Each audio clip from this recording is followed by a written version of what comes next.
കേരളത്തിലെ മതസൗഹാർദ്ദത്തിനെതിരായുള്ള കേരള സ്റ്റോറികൾ പ്രചരിപ്പിക്കപ്പെടുന്ന ഒരു കാലമാണ്, നിങ്ങൾക്കറിയാം. എന്നാൽ ഈ മതസൗഹാർദ്ദത്തിന് ഏറ്റവും പ്രതീകമാകുന്ന ഒരു പ്രസംഗത്തിലേക്ക് ഞാൻ കടക്കുകയാണ്.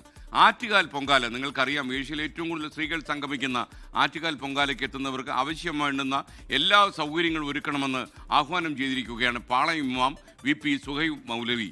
ഇത് സ്നേഹത്തിൻ്റെയും സാഹോദര്യത്തിൻ്റെയും ആവിഷ്കാരത്തിലുള്ള സമയമാണെന്നും ഇമാം ഓർമ്മിപ്പിക്കുന്നു. മാത്രമല്ല, ഇത്തരം മത നേതാക്കന്മാരാണ് നമുക്ക് ആവശ്യം എന്നുകൂടി അദ്ദേഹത്തിൻ്റെ പ്രഭാഷണം നമ്മോട് 100 വട്ടം വിളിച്ചു പറയുന്നു. ആറ്റുകാൽ പൊങ്കാലയാണ് ഏതാനും ദിവസങ്ങൾക്കകം വരുന്നത്. വേറൊരു വിശ്വാസവുമായി ബന്ധപ്പെട്ടതാകയാൽ അതിൻ്റെ ആചാരങ്ങളിലും ചടങ്ങുകളിലും നമ്മൾ പങ്കാളികളല്ല. പക്ഷേ കുറേ സഹോദരിമാരും കുട്ടികളും തിരുവനന്തപുരം നഗരത്തിലേക്ക് അതിഥികളായിട്ട് എത്തുന്ന സന്ദർഭമാണ്. അവരുടെ ഏറ്റവും നല്ല ആതിഥേയരായിട്ട് മാറാൻ നമുക്ക് സാധ്യമാവണം.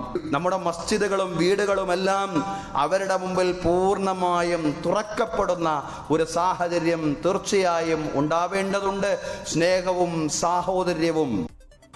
ലോകത്തെവിടെയായാലും ഏത് സമയത്തും 24 വാർത്തകളും ഓഗ്മെന്റഡ് റിയാലിറ്റി പാക്കേജുകളും എക്സ്പ്ലെയിനറുകളും വിശദമായി കാണാൻ ഞങ്ങളുടെ YouTube ചാനൽ നിങ്ങൾക്ക് സബ്സ്ക്രൈബ് ചെയ്യാം.